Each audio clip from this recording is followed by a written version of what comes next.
Mini ब्लॉगमध्ये मनापासून स्वागत. तर इथं बनवणार आहे मी भरीत. बघा, भरीतसाठी ना 3 वांगे घेतलेले आणि ते पण मस्तपैकी असे छान पद्धतीने भाजून घेतलेले आहे.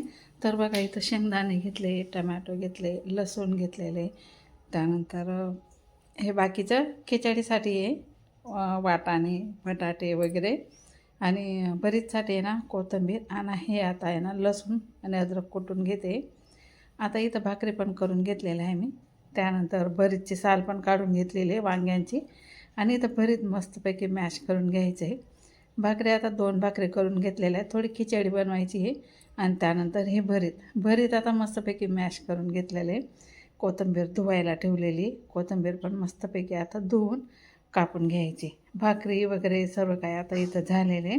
आता गॅस पेटवून इथं कढई ठेवलेली. कढईमध्ये 2 पड्या तेल टाकलेलं आहे. तेलामध्ये आपल्याला टाकायचे, पहिले तर शेंगदाणे फ्राय करून घ्यायचे आहे आपल्याला. हे मस्तपैकी कडकडीत तेलामध्ये ना मस्तपैकी तळून घ्यायचे. जसं काय आपण चिवड्यामध्ये तळतो ना, तसं पोह्यामध्ये तळतो ना, तसं शेंगदाणे तळून साईडला काढून घ्यायचे.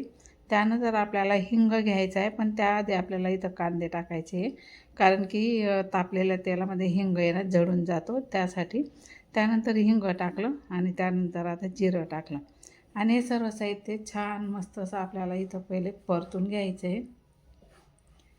हे छान असं लालसर परतून झाल्यावर आपल्याला इथं अद्रक लसणाची पेस्ट टाकून घ्यायची, ती पण मस्त परतून घेऊया. आणि त्यानंतर आपल्याला टमाटे टाकून घ्यायचे. टमाटे पूर्णपणे असं परतून मॅश करून घेऊया. याच्यामध्ये पूर्णपणे कांदे टमाटे पूर्ण असे मस्तपैकी बघा एकजीव होईपर्यंत त्यांना परतवत राहायचे, झाकण ठेवायचे, म्हणजे पूर्णपणे मॅश होतात. त्यानंतर शेंगदाणे टाकून घेऊया आपल्याला. त्यानंतर धना पावडर टाकायचे आहे, थोडंसं हळद टाकायची आहे, थोडा गरम मसाला, चटणी, पाव 2 चम्मच चटणी टाकलेली आहे मी इथं. त्यानंतर मॅगी मसाला टाकून घ्यायचा आहे आपल्याला इथं. सर्व काय मस्तपैकी असं परतून घ्यायचं आहे. आपल्याला भरपूर अशी कोथिंबीर टाकून घ्यायची आहे. त्यानंतर पूर्ण हे परतून झाल्यावर आपल्याला इथे आहे ना भरीत टाकून घ्यायचं आहे. आपण जे काय पूर्णपणे भरीत कात काढून केलेलं ना, ते भरीत आपण इथं टाकून घ्यायचं आहे. तुम्ही बघू शकता हे भरीत आता इथं टाकून घेतलेलं आहे बघा. पूर्ण भरीत मस्तपैकी आपण मिक्स करून घेऊया.